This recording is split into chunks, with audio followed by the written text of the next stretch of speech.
নমস্কার বন্ধুরা, আমার ছোট্ট একটি ব্লগ ভিডিওতে আপনাদের অনেক অনেক স্বাগত জানাই। আজকে আমি এখন তো আমার বাপের বাড়িতে এসেছি। তো এখানে একটা পপুলার মন্দির, মহাকাল ধাম বলে যেটাকে, সেখানে কীর্তন শুরু হয়েছে। খুবই জাগ্রত মন্দিরটি, এবং এটি মানে মানত যারা করে সে তার মানত নাকি ফলেই। আর মানতের জন্য এখানে এত বাতাসা ছেটানো হয়, আর খুব পপুলার, মানে এক নামে চেনে সবাই। তো সেখানেই কীর্তন হচ্ছে, যাচ্ছি বাড়ি সবার সাথে। সেখানে এখন সেই 5টা বাজে, তো এখন বেরোবো।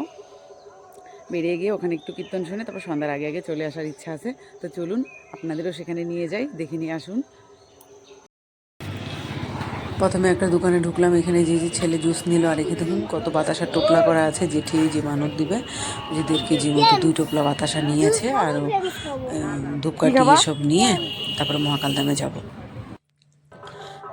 মহাকালধামের গেটের সামনে চলে এসেছি, বুনুরাও চলে এসেছে, বুনু, ধনশ্রী, এটি আমরা এই যে দিক দিয়ে নিচে যেতে হয়। মন্দিরটা এখন নিচে পড়ে গেছে, যেহেতু রাস্তাটা উঁচু হয়ে গেছে। এই যে সরু রাস্তাটাতে গিয়ে ওখানে গিয়ে, আর কীর্তন হচ্ছে রাস্তার ওপাশে যেতে হলো।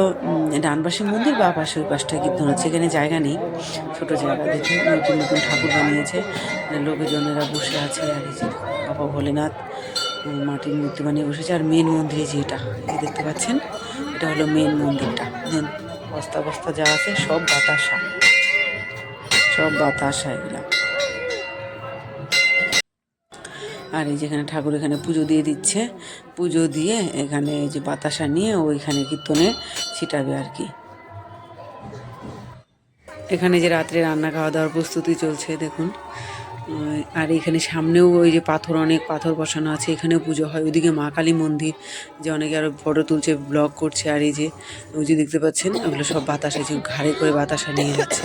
আর যাদের মানত কেজি কুইন্টেল হিসাবে দেওয়া হয়। আপনি যারা সন্ধ্যা থেকে যায় তারা তো মনে হয় কয়েক কেজি বাতাসা কুড়িয়েই ফেলে, মানে প্রসাদ হিসেবে।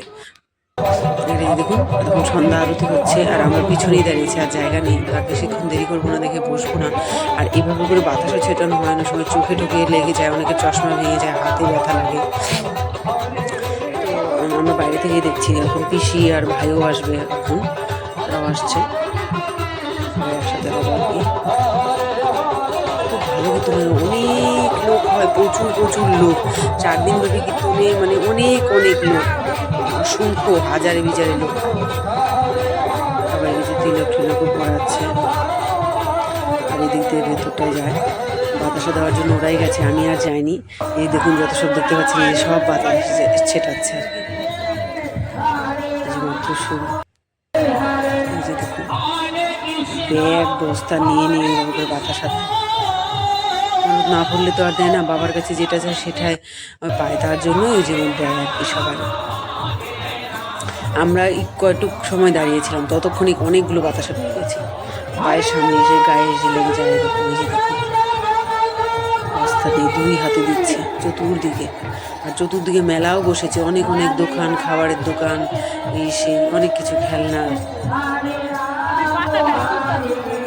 বাতাসা বাতাসা দেখায়।